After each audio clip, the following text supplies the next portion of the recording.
আঘাতপ্ৰাপ্ত দুইজনেই নিৰাপদ বুলি জানিব পৰা গৈছে।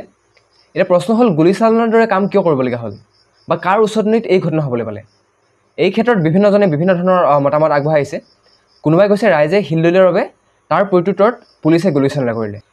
আকৌ কোনোবাই কৈছে প্ৰথমে পুলিচেহে বহি থকা মানুহক লাঠিচাৰ্জ কৰাৰ বাবে সেই মানুহখিনি উত্তেজিত হৈ শিলদলিয়াবলৈ আৰম্ভ কৰিলে আৰু ইয়াৰ প্ৰত্যুত্তৰতহে পুলিচে গুলীচালনা কৰিবলৈ বাধ্য হ'ল।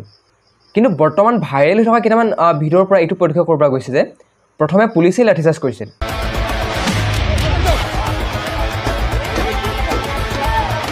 এই ভিডিঅ'ত দেখা পোৱা গৈছে যে অতিৰিক্ত আৰক্ষী অধীক্ষক গীতাৰ্থ দেৱশৰ্মাই লাঠি লৈ এজন ব্যক্তিক খেদি খেদি প্ৰহাৰ কৰিছে। আৰু এটা এনেকুৱা ভিডিঅ' আছে আমাৰ হাতত, যিটো ভিডিঅ'ৰ বেকগ্ৰাউণ্ডৰ ভইচটোত এজনে কৈছে যে পুলিচে মাৰিয়ে ভুল কৰিলে, তাৰমানে তেওঁ লাঠিচাৰ্জ কৰাৰ কথা কৈছে।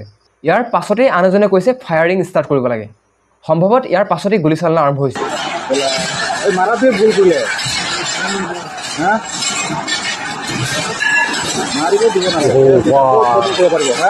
পুলিচ পাৰিব এতিয়া ফায়াৰিং কৰিব লাগে।